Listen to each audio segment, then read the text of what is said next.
Hello, everyone. Thank you for joining us today for a discussion on how to identify and fix CI pipeline problems.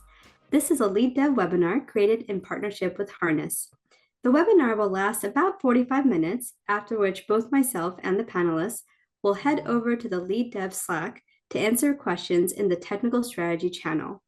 We would also like to have some time to answer questions live towards the end, so please do submit those through the Q&A feature on Zoom. Without further ado, let's go ahead and get started with introductions. My name is Tanusri McCabe. I go by Tanu for short, rhymes with canoe if that helps. I'll be your moderator today, and I'm currently a distinguished engineer leading public cloud strategy at CBS. I'm joined by some really great engineering leaders who are ready to share their experiences and insights today. So let me go ahead and start with Dinesh. Please introduce yourself. Yeah, very nice to meet you all. My name is Dinesh. I'm the Director of Engineering at Harness. I'm responsible for the engineering team for our CI product here. And prior to Harness, I've worked with Oracle and Informatica for 10 plus years, and I've been basically in the DevOps space for 10 years.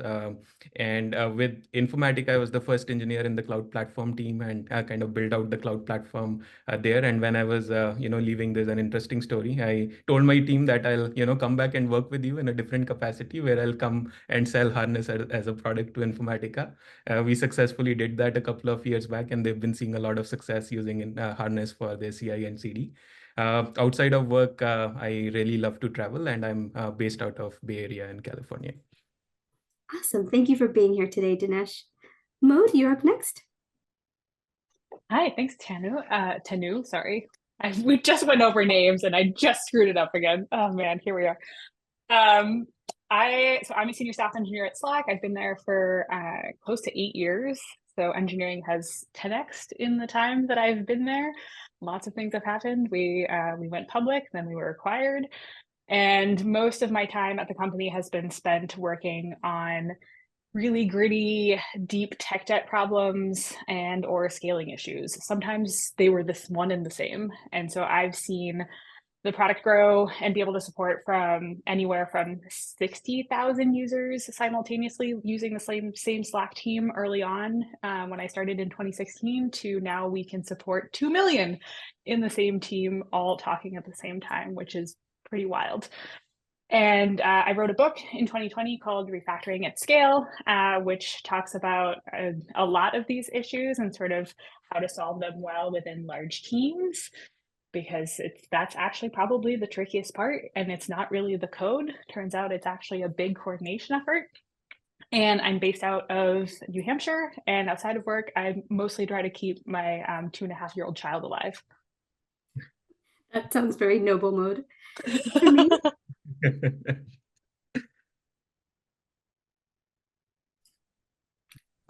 I guess that's me now. My name is Tremaine Darby. I am a senior manager at Red Hat. Been here about 9 years. Been in management for about 6 of those years. And I manage a team that basically handles the subscription management for Red Hat. Content access. So if you interact or get your bits from Red Hat, you're usually going through something that my team has built. Came to Red Hat as a software engineer on the tail end of a 20-something year career as an engineer. So I have seen CI/CD evolve in quite a bit in that time. And so just having seen a lot of, going from actually being in the thick of actually doing it to trying to enable my team to make sure that we're dealing with the issues that come up. So happy to be here, and keeping your child alive, worthy goal, very, very difficult. Well, thank you for that. And Tremaine, what a great segue into the conversation today. CI really has transformed the way that software developers and engineers build code. And as you mentioned, it's been quite an evolution for quite some time now. And as technology changes and SDLC processes evolve, so too must our tools and practices. And so today we'd like to talk a bit about some common challenges that you have all experienced and how you overcame them so that we can learn from that. And with that, my first question is, What are some common problems that you've seen with automating CI, and what were their resolutions? And Tremaine, if you could go ahead and kick us off on this question. Yeah, I mean, I guess the first thing is, get everything in the Git, right? You actually have to have everything, in your I'm sorry, words are escaping me right now. But getting the continuous integration portion of it going, right? Because you can have, we'll probably talk about this later, but you can have CI without CD, but you can't go the other way. So you have to actually get everything in your repositories in a mode where everyone can actually be working and integrate together. Right. And then I guess the next big thing is just getting all of your tooling. There's so many tools that just kind of getting them all to talk together is just, in and of itself a big challenge. And so choosing your tools, making sure that you can get them all to talk together correctly. Those are some of the big challenges just to get started. That makes sense. And that's a good message. It's not just one tool. We need to consider it's a whole tool chain. Maud, can you share your experience, please? Yeah, I mean, I do not have the expansive, impressive history that Tremaine has in the industry. I'm looking at like 10 years here. So most of the time that I've worked professionally in tech, we had GitHub, we had some kind of CI. I know it's so we did learn like not Git in school, and I don't remember what it was, SVN, I think something like that we learned in school. Anyway, it was yeah, okay, cool. I'm not Yes, completely making things up. yes, Um, as I well. remember that. Yeah. so most of the issues that I've encountered professionally have mostly been once you have some kind of CI pipeline. And there have been issues definitely where like some things were just not run as part of that pipeline, and then you find out later like, wait, where was that check in the tool chain? Why was that not integrated? Why are we running this somehow after we've merged this set of PRs? Why is there this second wave of tests when we could have caught this way earlier? And then you have to like git bisect your way back to the bug, which is like always a huge pain in the butt. But where I've seen also like pretty significant problems is once you have CI sort of built out, then there's the issue of which tests take the longest to run, which suites take the longest to run, and the constant battle to get that number down so that you can get developer velocity back up.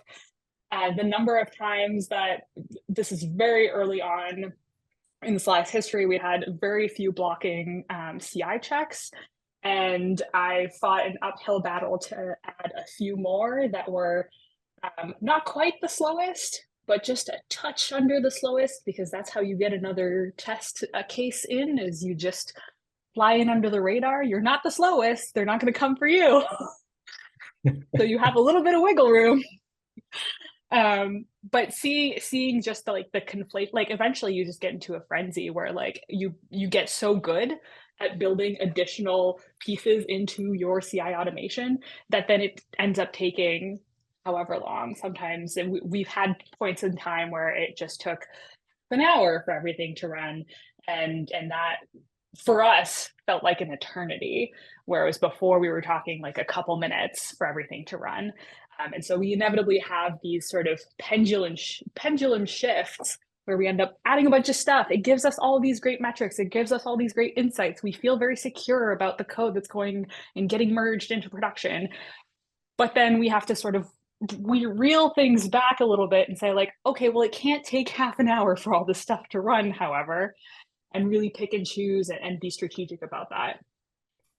Thank you, Maud. So Tremaine offered the great suggestion that you need to actually get started with CI in an automated fashion.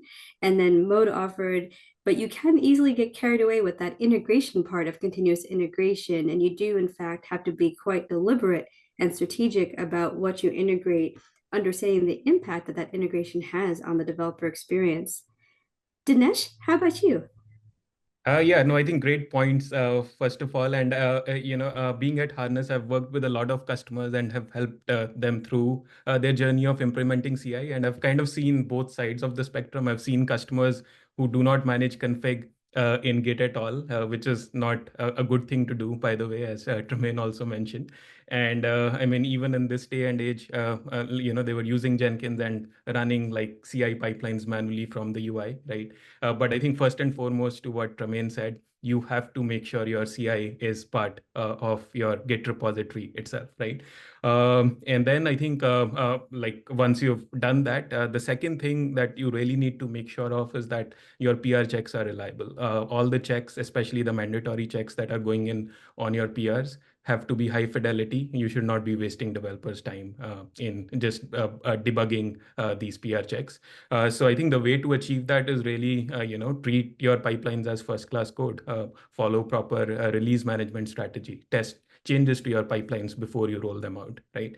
The other very critical aspect, according to me, is speed, right? And Mode also touched on that. I think we have to really make sure that checks do not take more than 10 to 15 minutes to run. Otherwise, we are just wasting precious developer time. And thirdly, I think in order to implement a very robust CI, we have to really make sure that your infrastructure is reliable. You do not want your developers' checks to be failing all the time because of unreliability in your infrastructure. That just creates bottleneck, not just for your engineering team, but also for your DevOps teams, right? So, like if I were to take Harness as an example, a long time back when I joined the company, we did not have a CI product. We used to use Jenkins at that time, and it used to be a nightmare. Like every week, we used to have outages, not just impacting the dev teams, but also impacting the DevOps teams because they were debugging what's going on, right? From there, we moved to Harness CI along with our self-hosted infrastructure, but that still used to take some amount of management of the clusters itself. But now we have completely moved to our hosted offering, right? So that means our DevOps team do not have to spend even a single minute on managing infrastructure, right? Awesome. Thank you, Dinesh. Now, one thing you said caught our attention where you mentioned the concept of a DevOps team and a developer team. Can you tell us about your experience in balancing centralized DevOps teams with federated application developer teams? Yeah, no, I think this is a great question. There's always a tussle between the application teams and the DevOps teams. The application teams always come from the point of view of moving quickly, right?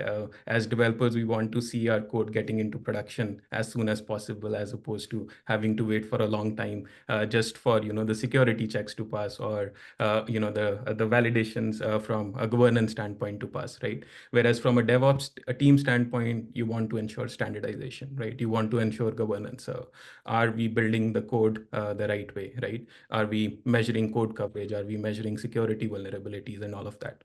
So I think the key here is to strike a balance. So the ideally you would want to influence the development process as a DevOps team, but you do not want to come in the way. And the right way to do that is through guardrails, where you have like governance policies, for example, which are controlled outside of the pipelines, like using for something like open policy agent, for example, uh, so that the developers can still own their pipelines and own their CI process, but at the same time, you as a central DevOps team can ensure that they're following standards.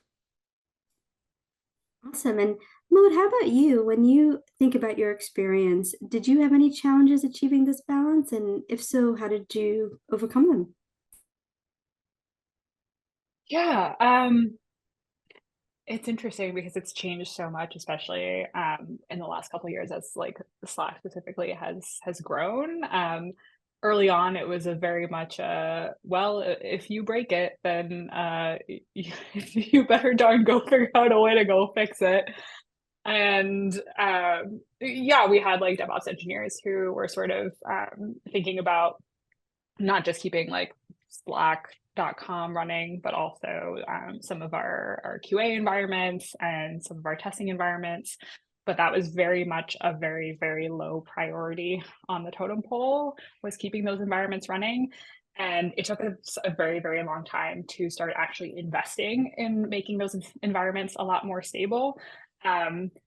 I was actually involved in a push to make those environments more stable because I had a vested interest in adding performance testing at CI, like pre-merge time, that relied on those environments. And so I sort of dug in and got involved with those teams to sort of help sort of leverage that and make that a little bit more of a solid infrastructural piece of our system. But I think it's always, and maybe other people have like varying opinions about this, but in my experience, it feels like you always have to, even if you have separation between DevOps and developers, and you have this sort of push and pull relationship between the two teams, especially when you have developers pushing on DevOps to like, oh, I want to be able to run these types of testing suites that like are outside of the capacity of what we can certainly currently handle. You have to come into it from a perspective of we're all in this together and we're all doing this for the betterment of the health of our entire code base, the health of our system, the reliability of our system. And when you come into those conversations with that perspective of, hey, I need your help to do this thing, and vice versa, right? It can be DevOps asking developers to maybe migrate to more reliable infrastructure, or it can be developers pushing on DevOps. But whenever you're coming into those conversations, it can feel like you're just coming in at odds. But whatever you can do to make it clear that you're on the same page and really like what you want is the best for the company, then you'll end up easing a lot of those tensions. Yeah, I think that strategy of having a common goal can be very powerful. Tremaine, how about you? Did you experience this tension? And if so, how did you deal with it? Well, I tell you, I mean, I hate to keep coming off as the grizzled veteran, but I can remember, just starting out with, hey, we're just going to throw everything in production like right now. Oh, that didn't work. Let's throw something else in there and see if it worked, right? Obviously, that's not sustainable.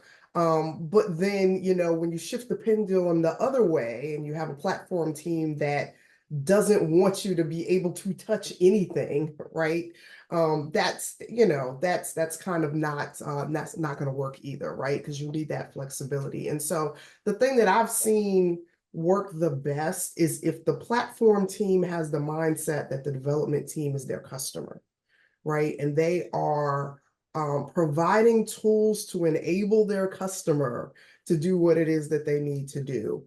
And so, no, I can't have access to every little thing that's going on in the production environment. But if I need to be able to see the database, if I need to be able to roll pods, if I need to be able to, let's have some reasonable accommodations and some tooling to make sure that those things, and you can only get that through the communication between the teams, as Maud was saying, it's a working together, it's a push-pull. Sorry, mode, my bad. And so just, making sure that those communication lines are open, and that the tooling that is provided by the platform team is what the development team needs to get things done. That's basically where the synergy is going to happen. Thank you for offering that. I love that customer-centric mindset. And speaking of working together, another set of functions that commonly works together is security and CI. And I'm curious, Dinesh, I think, mentioned guardrails, and Mode, you also talked about certain gates. Have you experienced any challenges in shifting security left? And if so, how did you overcome it? Mode, would you like to kick us off on this one? Sure. So, I mean, security checks have gotten so much better over the last few years from what I can tell in terms of what you can pipe into your CI and get like really good, as what Dinesh was saying, right? Like really good, solid, reliable, high fidelity results. You never want to be gating on something that is flaky and you're never sure how it's going to go. Non-determinism is not your friend in a CI pipeline. If it's a gate, if it's telling you information and it's just popping up a warning, then like maybe, okay, it will likely get ignored over time because people will just learn to not trust that signal if it's giving you unreliable signals throughout. And then that signal actually becomes more than useless. It becomes actually potentially harmful because if it does surface something that is important, you will have taught everyone to ignore those signals altogether. And so you have to be super, super deliberate, whether it's security or not, in this gating or guardrail approach. But on the security front, I think it's important to figure out what is your true red line? What will you not allow to go through? Is it changes to certain files that involve using libraries that are however many versions old, that you can feel very confident, high fidelity about blocking, preventing those from going through? Is it maybe yellow? You're signaling some sort of warning about, well, you probably shouldn't use this specific implementation of this specific crypto library. Here's something useful. Here's some information about what you should be using instead, and maybe recommend that. And actually, now we're entering into this world where a lot of those changes can be automated very well using a lot of AI generative tooling. Which is really neat. You can just like click a button and it like fixes it for you. And then everything sort of on the other spectrum of like, hey, we noticed you use this thing and we're like pretty confident about giving you this signal, but we're not going to gate you on it. It might get gated at this point in time. Anything you can do to provide more specificity, I feel like is really key. Because again, if you're not trusting the signals that you're getting at these various points in time, you might as well not have them. I think that's a really good point, because even when we're talking about automation, what we're really talking about is the human response to that automation and driving that human behavior. Dinesh, what would you like to add? Yeah, I think the fidelity of the checks that are going back is extremely important, because that's how you build trust and you build confidence in your development team. And otherwise, as Maud was also saying, things can go completely haywire where people do not trust your alerts at all. And I think with security, again, the key is to strike a balance. So first of all, meet the developer where they are. So these should ideally go back as feedback on the PR itself. And then the gating should really be based on something being critical versus high versus medium, from a severity standpoint. And that's a business decision that you take as an organization, right? That, hey, I'm not going to ship software with any critical vulnerability, right? And now if you're using a reliable tool, for example, Sonar or Twistlock to do your scans and then report results back on your CI, then you can choose to block, for example, a merge going in if there is a critical finding from one of these tools, right? Because the cost of finding this issue and fixing this issue later on in the cycle is going to be much, much higher, as opposed to catching it and fixing it, in the CI before the PR is merged itself. Thanks, Dinesh. And Tremaine, how about you? Any thoughts on shifting left and things to consider? Yeah, I just want to maybe highlight a little bit of the cultural aspects of this, because if you've got those gates and you've got those warnings and things, does your culture say ignore them because we need to move fast, right? Or does your culture say we have to be thorough, and we have to make sure that these things are well taken care of before anything goes out, right? Like, is there that kind of, self-motivation or team-based motivation, that quality and that security are kind of top priority, right? Because if you don't have that piece, then all of the tooling in the world is not gonna help you. And so we've got to get, that kind of happy medium. Now, I have been guilty, I see the little red warnings. Oh, those always show up, right? So I'm not going to even do those. But, can you somehow foster a culture that, no, we shouldn't have any red warnings here. These things should be green, right? And if green is what your team is going for, you have to kind of foster that as a cultural thing on your team. Thank you. That makes a ton of sense to me. Speaking of the developer and that customer mindset that you mentioned earlier, Tremaine, I'd love to dig into a little bit more about how do you enable troubleshooting and a good developer experience? And Tremaine, if you can start that off, please. Oh boy, a good developer experience. So one thing that I say to my team all the time is, well, I should probably say it some more, but be kind to your future self. Um, write it down.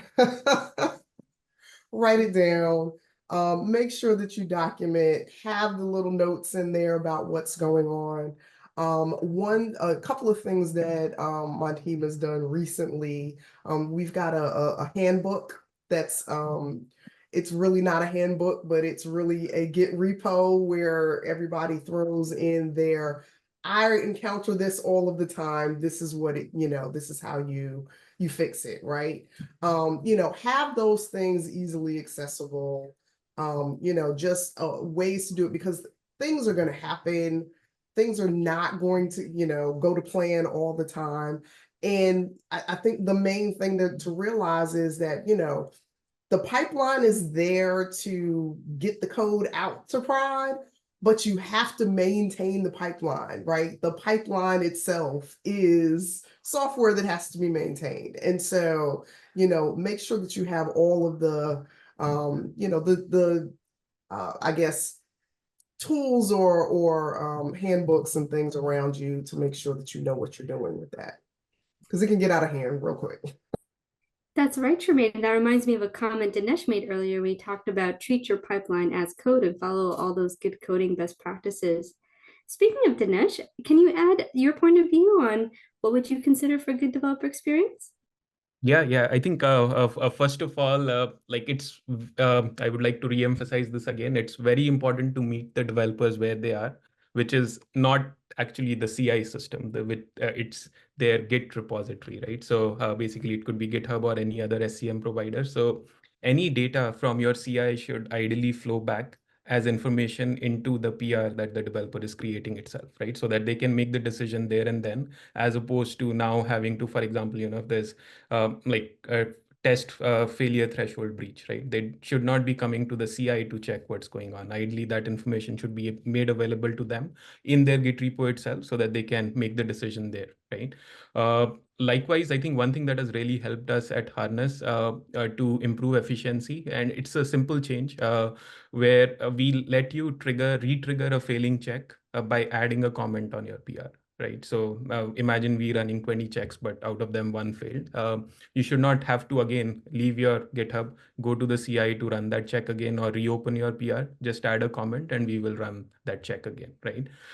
And then I think the other thing that is pretty handy, which I see my team and other teams using a lot, and this is something that all modern CI tools do have, is the ability to remote debug. Right.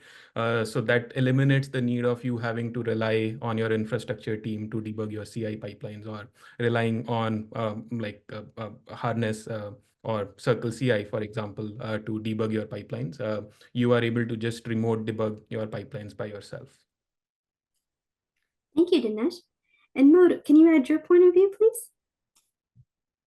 Yeah, it's interesting that Dinesh, you mentioned you can add a comment and it'll auto rerun the failed suites. So we have a whole Slack workflow with Slack for that, unsurprisingly, where once all of your checks are done, or once a first blocking failing check comes in, you get a notification and it tells you whether you want to rerun that test or not. And there's like a little button embedded in the message. And also we added recently, and it's like we're beta testing it internally, but for our developer experience tooling and looking at the output from a failing test suite, you can pipe it through our developer XP experience AI module, which has been trained on previous other test failures.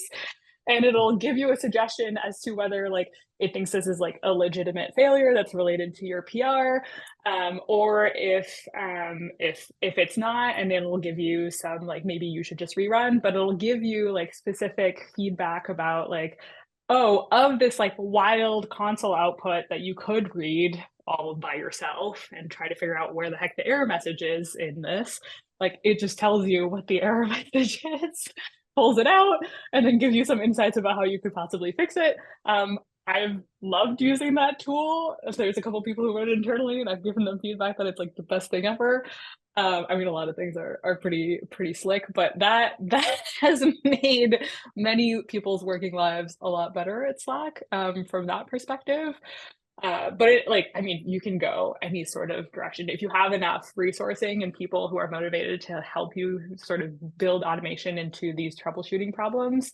The stuff you can build is pretty wild.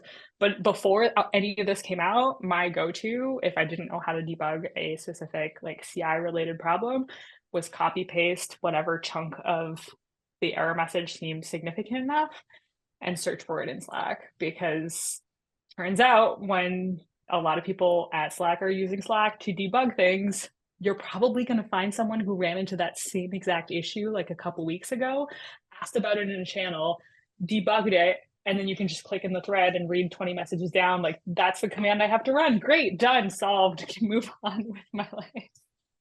So that's been super effective. We've always recommended, obviously, that people like debug in as public channels as humanly possible, because you're not just helping future you're helping future everyone else. And it's sort of like that Git repo that you were talking about, Tremaine, like just putting that information out into these other spaces. And I think it's something that I have to remind myself to do a lot more, especially now as like a more senior engineering leader in the organization, to publicly try to debug something, because I don't tend to do that much anymore. But I think it's a really good example to show other folks that like, I don't know any, like most things, to be quite honest. I have to search for them all the time. And so modeling that for everyone else is really, really important. And then it like creates, again, to go back to Tremaine's point about culture, right?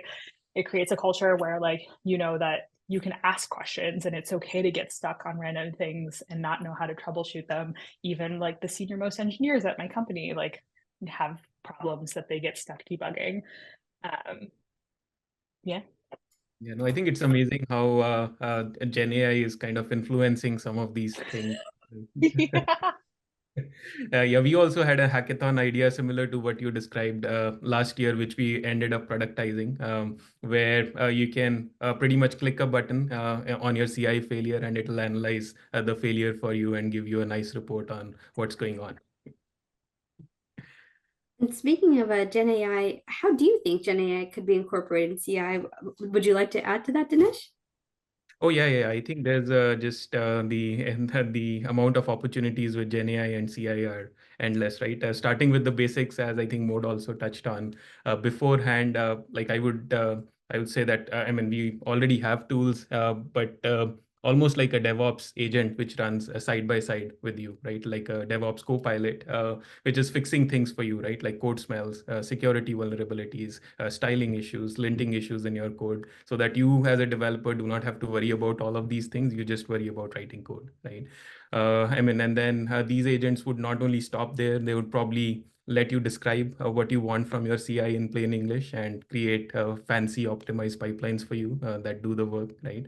And set up all the nice things, nice guardrails, everything around CI for you. And I mean, I think one thing that I am personally really excited about is that, you know, can we get to a place where we can use Gen AI to let you migrate off of like some legacy CI system like Jenkins, without you having to spend the time and energy? Like basically the way I tend to describe Jenkins is that it's not like you use Jenkins because you love Jenkins. It's mainly because you use Jenkins because you are scared of migrating off of Jenkins, right? So now if Gen AI can help you take Jenkins pipelines and migrate them to the CI of your choice without you having to do anything, I'm sure everybody would be up for it. And Maud, you did mention AI earlier as well. Did you want to expand on your thoughts of how AI could help with the CI? I mean, I think Dinesh hit on a bunch of really good points. It seems sort of like sprinkle a little bit of AI over here, sprinkle a little over here is how a lot of folks are just trying a bunch of things and seeing what shakes out of them. I think what's really important is to remind ourselves that like hallucinations are very real, and the human input is really key still. And so even if you have recommendations from Copilot or whatever it is, like don't go into it blindly. You know, I do not believe the people who are out there saying like AI will like make it so developers don't have jobs anymore. Because no, it's got a ways to go before it can write code and systems and think in that abstract level that we are able to. And so I think having still very and this goes back to security as well, right? Like having very strong perspectives and rules about like, yes, you can use AI to enhance your coding ability, your ability to like get good CI input and output, but you have to be mindful of like this needs a human eye at the end of the day before it like PR review, code review, still very important, I think, before you can let it out into the wild. I think few people would be eager to just let AI code whatever it is and just ship it, even if it passed CI. I think a lot of people would be very nervous about that. So I think we have to be very mindful going, yes, it's fun to sprinkle here and there. It can be very useful. I use it every day in some capacity to help me switch between I don't know why my job involves switching between 4 different languages every day, but it basically does. And so it helps me a lot. But we have to be very, very mindful of its limitations and take that into consideration. Well said. It's not the magic answer to everything. Tremaine, did you want to add? And then we'll go to an audience question. Go ahead. Yeah, just, kind of echo everything Mo just said. We're not there yet. And while CI/CD pipelines have a plethora of data to which to train a model on, right? Like, data is everywhere. You still do need that human interaction and that human guidance in order to make it useful. So yeah, I think people should continue to experiment and try things out, and we'll get tools out of it, but my job is secure. Awesome. Well, speaking of humans, this came in from the audience. Do you suggest teams or developers to specialize on CI, or is it recommended to have every developer share this expertise? And I think, Tremaine, I'd like to start with you. Yeah, no, this is actually a conversation that we're kind of having in my team a little bit. I think everybody who is working on an application needs to understand how it's deployed, right? Like that is, because if you understand how it's deployed and how it operates in production, that's going to inform how you develop. That's going to inform design choices. That's going to, basically color the entire development process. And so I believe that the knowledge should be there. There should be some troubleshooting and the ownership of how that code operates and gets deployed out should also be there on the dev. So I do think that developers should understand and absolutely be able to dig in and do that. That said, there are those gnarly problems that someone who is a subject matter expert that does operations for a living is going to have to be able to dig into. And so I'm going to take the middle of the road and say yes for both, right? You need both of those things in order to have a healthy ecosystem there. So it sounds like, Tremaine, it's not an either or, it's actually complementary. Yeah, yes, and yeah. Got it. Dinesh, what's your point of view? Yeah, I think I agree with Tremaine on this one. So the goal ideally should be, and I think the modern CI solutions are now simple enough for everybody in the team to gain a good level of expertise. So I think what we need to promote as engineering leaders is end-to-end ownership, right? And that goes a long way in like people basically owning systems and designing systems much better if they understand things end to end, and CI/CD kind of flows into that fabric. So having that knowledge, owning your CI/CD pipelines just like the code that you own is very important. But at the same time, I think like a central team which helps with the standardization, right? Like how do you basically the building blocks, like how do you build and deploy a Java application? How do you build and deploy a Go application? What are the kind of checks that you want from a code coverage standpoint, security standpoint? These can be published as reusable blocks or templates by the central team so that it makes life easy for the application team to consume these, right? But the ownership of your application and the CI/CD of your application should be on you. Well said. I like that actually. The ownership should be on you. Mode, how about you? What are you thinking? I think, and I feel like I'm calling into the next question that I think we talked about in the prep call, but I think it also depends on abstractions, whereby it's great to get developers to be able to like write their own set of tests and understand whether those tests are performing well, how fast they're performing. We didn't talk about telemetry very much to date, but there's a lot of metrics that are very important in ensuring that you still have a very healthy CI pipeline. And one of the really great ways to get folks who are developers, but like still contributing to the health and the robustness and the diversity of the checks that exist in your CI pipeline is to provide the right level of abstraction. And like, I'm just going to echo the thing that Dinesh has been saying this whole time, which is like meet developers where they are. You probably don't want product, business, logic, writing engineers needing to write bash scripts in order to be able to contribute to the CI pipeline. And so figuring out how to provide the right level of abstraction so that they feel ownership over the suites that they've written and the parts of the CI pipeline that they own, and they know that inform whether engineers are writing code that makes sense for their particular areas of concern, great. But you have to figure out what that correct level of abstraction is for folks. And then you have to have people who are very comfortable on either side and owning that abstraction as well. Awesome. I see one more audience question here. Is there a rough investment percent guideline for CI pipelines in terms of software project planning? For example, 10% to 20%. Dinesh, do you have a point of view on this? I think generally speaking, if the abstractions are there, the building blocks are there. I think creating CI/CD pipeline should not take too much of your time. So I would say like even like 10% or less of your time, because if your developers are spending a lot of time in just writing and maintaining these pipelines, then that's not the best use of their time, right? They would rather be doing the feature work. So the balance that you have to strike is you have the right abstractions, which makes creating and managing these pipelines very, very straightforward. That makes sense. And that actually brings me to kind of a concluding question here, which is, how do you measure the success of your CI solutions? Tremaine, can you please offer your thoughts? Are your developers happy? Exactly. Or are they running around like chickens without heads trying to figure out how to get the software deployed?